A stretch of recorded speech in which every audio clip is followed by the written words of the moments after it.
नमस्कार सभी को, राधे राधे, जय श्री कृष्णा। फिर से हाजिर है आपके लिए साइकोलॉजी की एक और क्लास लेकर।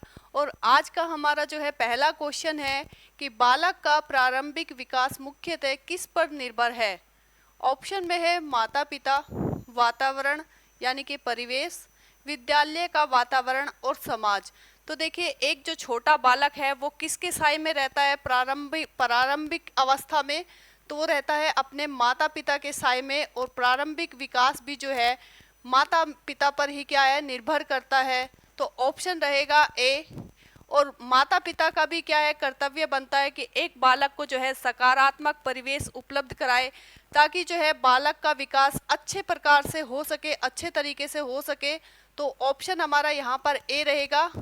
बालक का प्रारंभिक विकास किस पर निर्भर करता है, मुख्यतः बालक के माता पिता पर।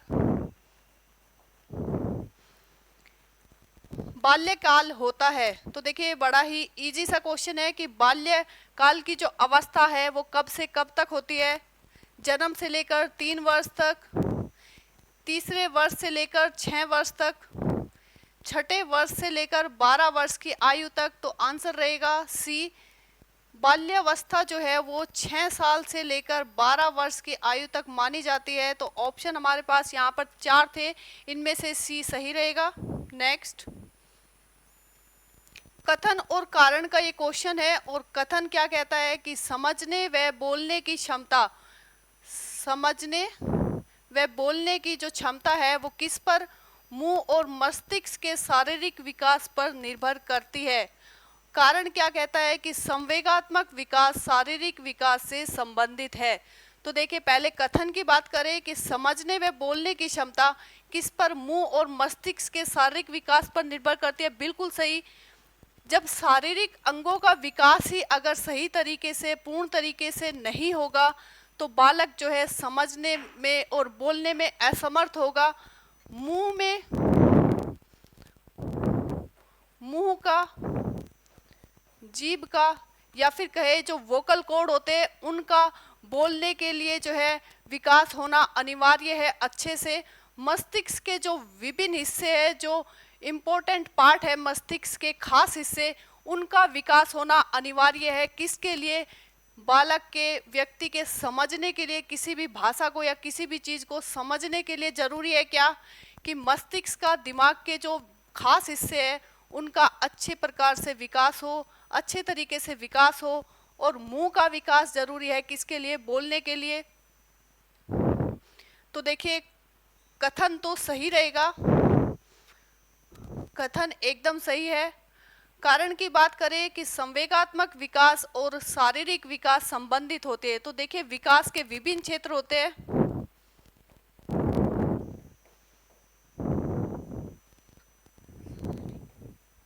शारीरिक, मानसिक, संवेगात्मक, सामाजिक। तो देखिए, विकास के विभिन्न क्षेत्र होते हैं, शारीरिक, मानसिक, संवेगात्मक और सामाजिक। और ये सभी क्षेत्र जो है आपस में जुड़े होते हैं। यहाँ पर क्या कहा गया है कि संवेगात्मक विकास शारीरिक विकास से संबंधित होता है। बिल्कुल सही। कारण भी यहाँ पर सही रहेगा, लेकिन ये एक दूसरे की व्याख्या नहीं करते हैं, अलग अलग बात कर रहे हैं, व्याख्या नहीं कर रहे हैं।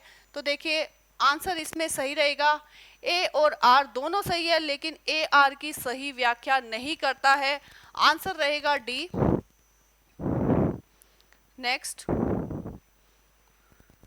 निम्न में से कौन सा पुराने लक्षणों के लुप्त होने, कौन सा पुराने लक्षणों के लुप्त होने के अंतर्गत विकासात्मक परिवर्तन का उदाहरण नहीं है। यानी कि 3 है और इनमें से एक नहीं है। ऑप्शन हमारे पास है थाइमस ग्रंथि, बाल केस जिनको हम बेबी हेयर कहते हैं, अस्थायी दांत, या फिर प्राथमिक लैंगिक विशेषताएं। तो देखिए, थाइमस जो ग्रंथि होती है वो कैसी होती है, बड़ी होती है बचपन में, और जैसे जैसे विकास होता जाता है ये कैसी हो जाती है, छोटी हो जाती है, छोटी जो है होती चली जाती है। और एक अवस्था ऐसी आती है कि ये क्या हो जाती है, गायब हो जाती है, लुप्त हो जाती है। जो बेबी और बेबी हेयर होते हैं, बाल केश होते हैं, आपने देखा बच्चा जब जन्म लेता है तो उसकी बॉडी पर छोटे छोटे रुए होते हैं, बाल होते हैं, और वो भी क्या समय के साथ साथ समाप्त हो जाते हैं। तो ये भी क्या है, लुप्त होने वाले जो है, लुप्त होने वाला परिवर्तन है। यानी कि शरीर में पहले तो है और बाद में क्या हुआ, जब बालक का विकास हुआ तो ये गायब हो जाएगा। अस्थाई दांत तो देखिए सभी को पता है, अस्थाई दांत यानी कि दूध के दांत जो है वो टूट जाते हैं और बाद में स्थायी दांत आते हैं, तो ये भी लुप्त होने वाला है।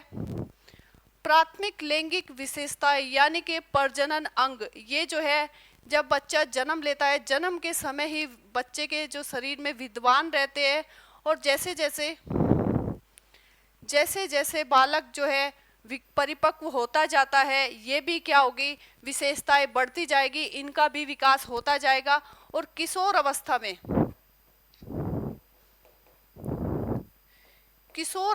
में ये क्या होती है, विकसित होती है। किशोर अवस्था में ये विकसित होती है, यानी कि प्रजनन अंग की हम बात कर रहे हैं। प्राथमिक लैंगिक विशेषताएं ये जो है लुप्त नहीं होती है, लुप्त नहीं होती है। कौन सी प्राथमिक लैंगिक विशेषताएं जन्म के समय रहती है और ये कभी भी लुप्त नहीं होती है, किशोर अवस्था में ये जो है विकसित होती है पूरी तरीके से। तो आंसर रहेगा डी।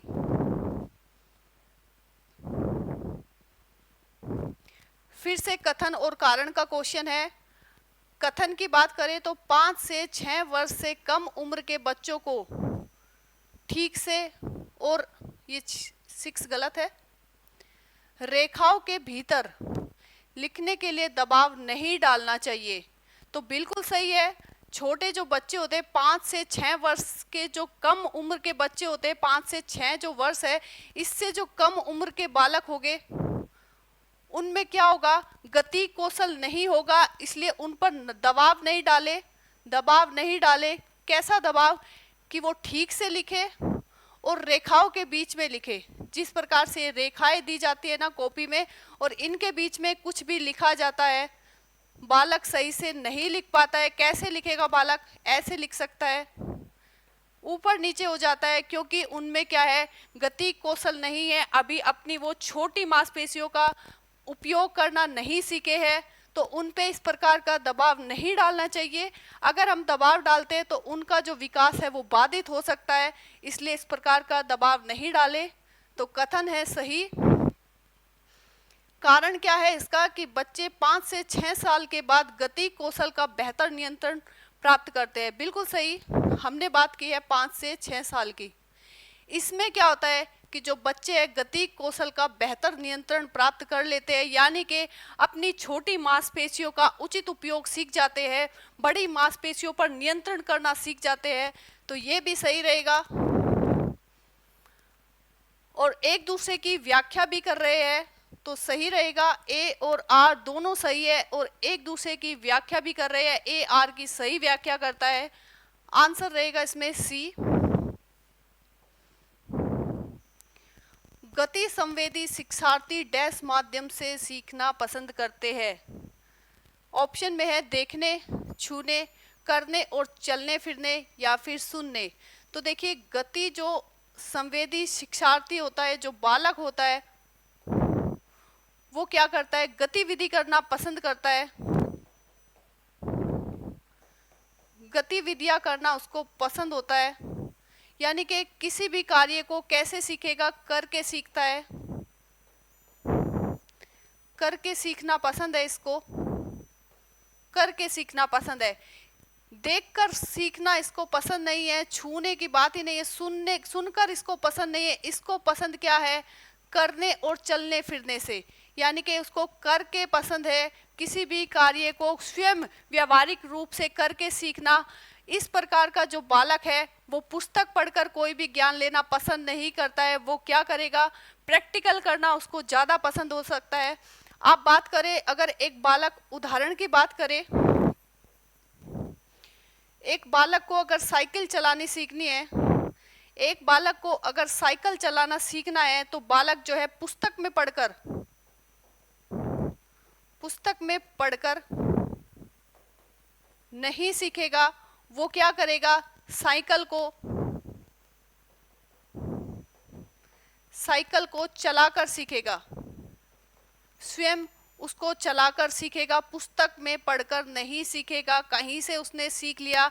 एक बालक जो है कहीं से सीख सकता है पढ़कर कि पहले अपने जो है साइकिल पर बैठेंगे, हैंडल पर नियंत्रण करेंगे, फिर पेंडल मारेंगे। ये जो है गति संवेदी जो शिक्षार्थी है ये सब नहीं करेगा। वो स्वयं साइकिल को देखेगा, उसके हर एक पुर्जे को छुएगा, महसूस करेगा और फिर वो उसको स्वयं चलाएगा। यानी कि स्वयं अनुभव लेकर सीखते हैं, करके सीखते हैं संवेदी शिक्षार्थी। तो करने और चलने फिरने से सीखते हैं। आंसर रहेगा सी। विकास के क्रम में बच्चे सूक्ष्म पेशीय कौशल से पहले, किससे पहले? सूक्ष्म पेशीय कौशल से पहले सकल पेशीय कौशल विकसित करते हैं। यह दर्शाता है कि विकास अराजक है, शीर्षगामी है, रेखीय है या फिर समीप दूराभिमुख है। यहाँ पर विकास के क्रम की बात हो रही है, विकास के क्रम की बात हो रही है कि विकास किस क्रम में चलता है। तो देखिए यहाँ पर है कि विकास सूक्ष्म पेशीय कौशल से पहले कैसे होता है? सकल पेशीय कौशल विकसित करते हैं। तो बात कर रहे हैं किसकी? समीप दूराभिमुख सिद्धांत की। ये क्या कहता है कि केंद्र से होता है विकास। विकास कैसे होता है? केंद्र से। ये बालक की रीढ़ की हड्डी है और इसके जो शरीर के पास वाले हिस्से होंगे जैसे टांगे और बाहें, सबसे पहले बालक इन पर नियंत्रण करना सीखेगा। जो बड़ी मांसपेशियां है, शरीर केंद्र के पास वाली जो मांसपेशियां है, बड़ी मांसपेशियां, इन पर नियंत्रण करना बालक सबसे पहले सीखेगा, जैसे कि बाहें और टांगों पर। उसके बाद वो सीखेगा, जैसे कि पहले जो बालक है शिशुअवस्था में संपूर्ण हाथ का प्रयोग कर लेता है, हाथ को हिलाएगा, घुटनों के बल चलेगा, खड़े होकर चलेगा, कूदना सीख जाएगा, दौड़ना सीख जाएगा। इसके बाद जो है अपनी हथेलियों का और फिर उंगलियों का प्रयोग करना सीखता है। यानी कि जो छोटी मांसपेशियां है उनका प्रयोग करना सीखता है। कब? बड़ी मांसपेशियों पर नियंत्रण प्राप्त करने के बाद। तो देखिए ये जो बड़ी मांसपेशियां है पहले इन पर नियंत्रण करेगा, पूरे हाथ का प्रयोग करेगा। इसके बाद जो है छोटी मांसपेशियां हाथों की उंगलियों का प्रयोग करना सीख जाएगा, यानी कि लिखना सीख जाएगा, पेन पकड़ना सीख जाएगा, पेन को पकड़ना, लिखना, चित्र बनाना या फिर सुई में धागा डालना, सुई में धागा डालना, या फिर कहे हम माला में मोतियों को पिरोना सीख जाएगा। देखिए जब इसकी बड़ी मांसपेशियों पर एक बालक जो है नियंत्रण प्राप्त कर लेगा, फिर क्या होगा? छोटी जो मांसपेशियां है उनका जो है उचित उपयोग करना सीख जाएगा, जैसे कि उंगलियों के बीच में पेन को पकड़ना, धीरे धीरे लिखना सीखेगा, चित्र बनाना सीखेगा, सुई में धागा वो डाल सकता है और मोतियों से एक माला को पिरो सकता है, माला पिरो सकता है, माला पिरो सकता है। कब? पहले सूक्ष्म पेशीय कौशल से पहले क्या सीखेगा? वो सकल पेशीय कौशल सीखेगा, यानी कि अपनी जो है बड़ी मांसपेशियों को नियंत्रित करेगा, उसका उपयोग अच्छे से करना सीखेगा। उसके बाद जो सूक्ष्म पेशीय है यानी कि छोटे वाली जो मांसपेशियां होती है उंगलियों जैसे, इसका प्रयोग सीखेगा। कब? बाद में। तो आंसर हमारा रहेगा, किस सिद्धांत की बात कर रहे हैं ये? समीप दूराभिमुख सिद्धांत की। आंसर रहेगा डी। शारीरिक गठन के संदर्भ में कौन सा सही नहीं है? यानी कि 3 इसमें सही है और 1 सही नहीं है। ऑप्शन हमारे पास है मेसोमॉर्फिक या फिर एंटोगोनिस्टिक, एक्टोमॉर्फिक या फिर एंडोमॉर्फिक। तो देखिए यहाँ पर जो 3 प्रकार दिए गए हैं, एंडोमॉर्फिक, मेसोमॉर्फिक और एक्टोमॉर्फिक, ये किसके प्रकार है? शेल्डन ने ये प्रकार दिए थे व्यक्तित्व के किसके आधार पर? शरीर के आधार पर, शारीरिक गठन के आधार पर। कौन कौन से? एंडोमॉर्फिक, मेसोमॉर्फिक या फिर एक्टोमॉर्फिक। ये 3 प्रकार इन्होंने दिए थे, चौथा कोई प्रकार इनका नहीं था। इसमें जो है एंडोमॉर्फिक में शरीर कैसा होगा? गोल व मोटा व्यक्ति होगा। यहाँ पर जो है कंधे चौड़े होंगे, कंधे चौड़े, मजबूत शरीर,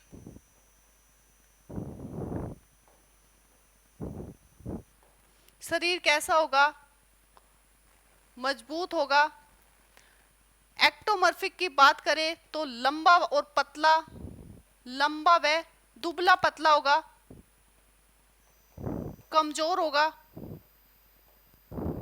कमजोर शरीर। तो ये जो प्रकार है, मेसोमॉर्फिक कंधे चौड़े मजबूत शरीर, एक्टोमॉर्फिक लंबा दुबला पतला शरीर कमजोर शरीर, एंडोमॉर्फिक गोल मटोल शरीर जो होता है वो किसने बताया था, सेल्डन ने बताया था, व्यक्तित्व के प्रकार में शारीरिक गठन के आधार पर। तो इसमें नहीं है पूछा था, ये है बी।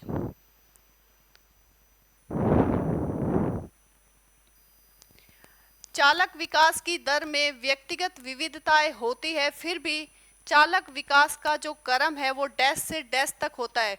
विकास का क्रम पूछा है, कहाँ कब से कैसे होता है, डैश से डैश तक। यहाँ पर बात करें विकास के दर में, बिल्कुल प्रत्येक व्यक्ति एक दूसरे से भिन्न होता है, इसीलिए विकास की दर भी क्या होती है, भिन्न होती है। ये तो सही बात है, फिर भी जो चालक विकास का क्रम है वो डैश से डैश तक होता है, यानी कि विकास के क्रम की बात यहाँ पर हो रही है। ऑप्शन में है अधोगामी से शीर्षगामी की ओर, अपरिष्कृत यानी कि स्थूल चालक विकास से परिष्कृत सूक्ष्म चालक विकास की ओर, परिष्कृत चालक विकास यानी कि सूक्ष्म से अपरिष्कृत चालक विकास यानी कि स्थूल की ओर, शीर्षगामी से अधोगामी की ओर। तो देखिए विकास कैसे होता है, बड़े से छोटे की ओर, बड़े से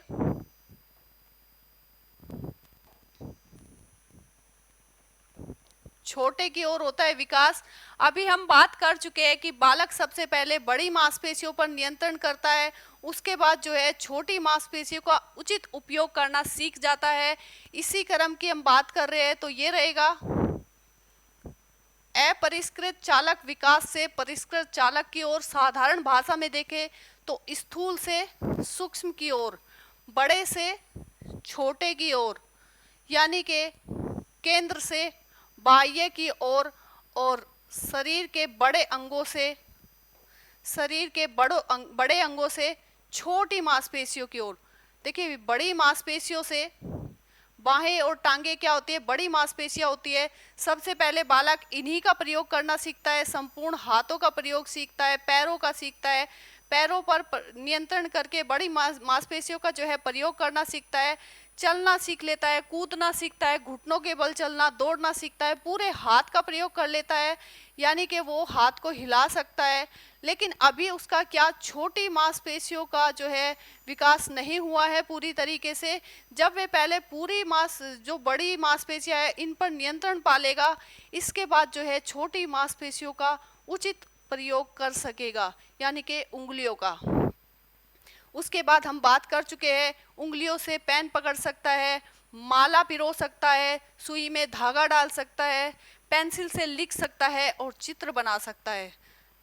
तो देखिए यहाँ पर विकास क्रम की बात हो रही है, और कौन से विकास की, कि जो विकास होता है वो मध्य से बाहर की ओर होता है, स्थूल से सूक्ष्म की ओर होता है। तो आंसर इसमें रहेगा बी। निम्न में से कौन सा शारीरिक विकास का एक प्रमुख नियम नहीं है? कौन से विकास की बात कर रहे हैं? शारीरिक विकास की। विकास के विभिन्न क्षेत्र होते हैं, शारीरिक, मानसिक,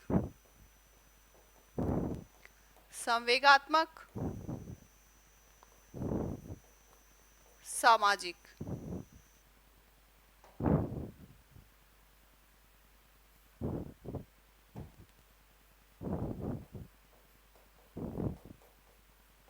विकास के विभिन्न क्षेत्र होते हैं। बात किसकी हो रही है? शारीरिक विकास की यहाँ पर बात हो रही है कि एक प्रमुख नियम कौन सा है शारीरिक विकास का। ऑप्शन में है मानसिक विकास से भिन्नता का नियम, तो ये किससे संबंधित हो सकता है? मानसिक विकास से। ये तो यहाँ पर गलत रहेगा। अनियमित विकास का नियम, ये भी गलत रहेगा। कल्पना और संवेगात्मक विकास का नियम, तो ये मानसिक विकास और संवेगात्मक विकास से संबंधित है, ये भी गलत रहेगा। ऑप्शन हमारे पास एक ही बचा है, धूर्तगामी विकास का नियम। कौन सा नियम? धूर्तगामी विकास का नियम। तो आंसर यही सही रहेगा। शारीरिक जो विकास है, विकास की विभिन्न अवस्थाएं होती है, कौन सी? शैशव अवस्था, शैशव अवस्था, बाल्यावस्था, किशोर अवस्था,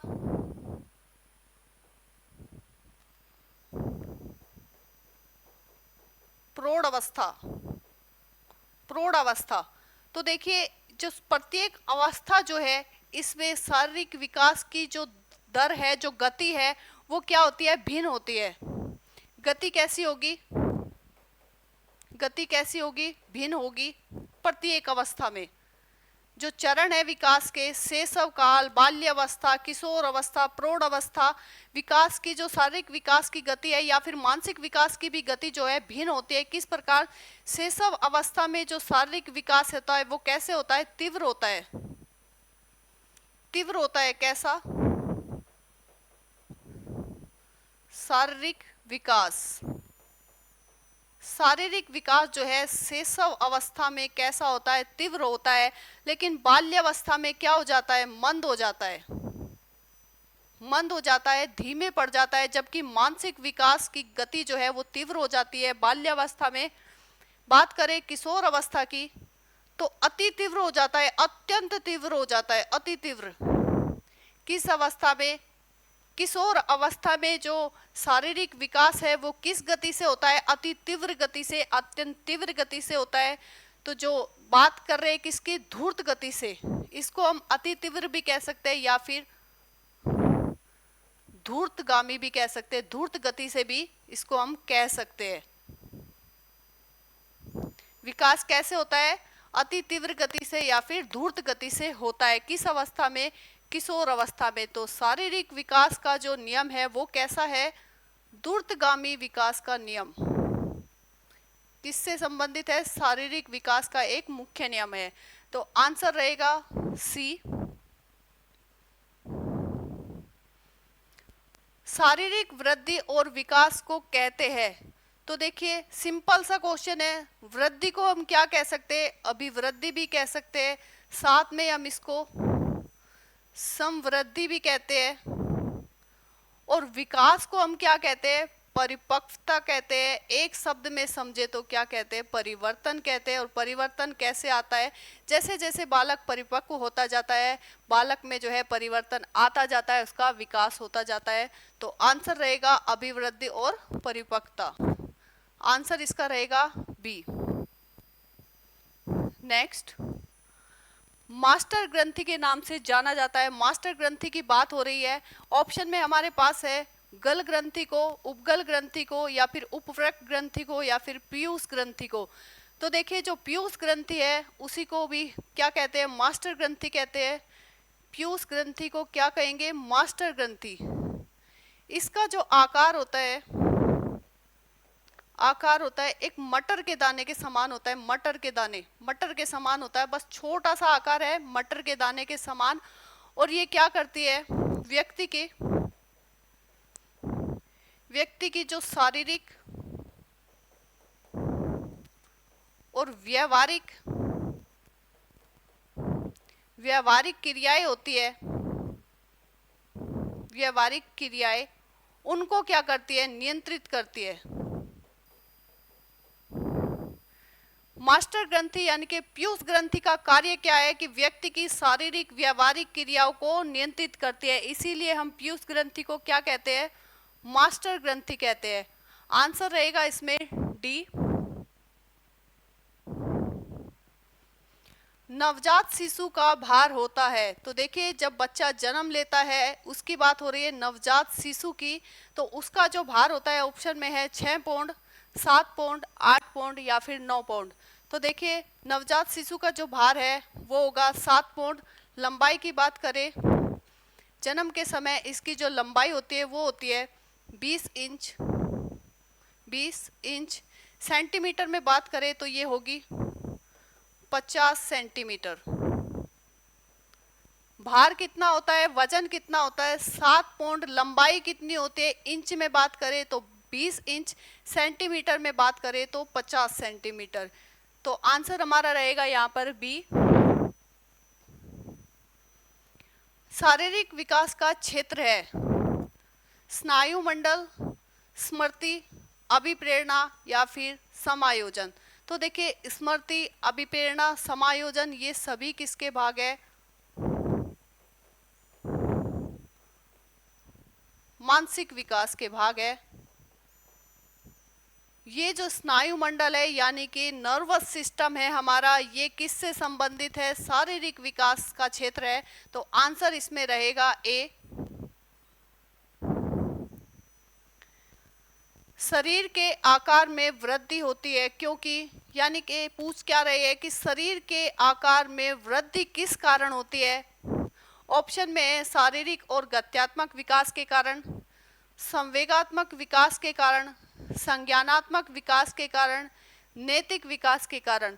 तो देखिए नैतिक विकास किसी बालक का हो रहा है और उसकी लंबाई और वजन बढ़ेगा, ये तो गलत बात है। संज्ञानात्मक विकास यानी कि उसका मानसिक विकास हो रहा है और उसका प्रभाव क्या उसके लंबाई पे और वजन पे पड़ेगा, नहीं।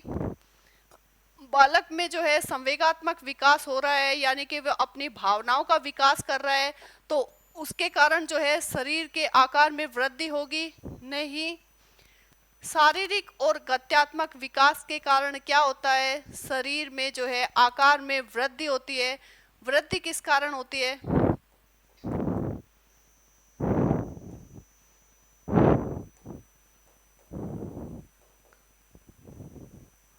कोशिका विभाजन के कारण। शरीर में जो वृद्धि होती है, शरीर में जो लंबाई बढ़ती है, वजन बढ़ता है, ये किसके कारण होती है, कोशिका विभाजन के कारण होती है। और जो वृद्धि होती है ये कैसी होती है, मात्रात्मक होती है, यानी कि इसको हम क्या कर सकते हैं, नाप सकते हैं, लंबाई को नाप सकते हैं, भार को तोल सकते हैं।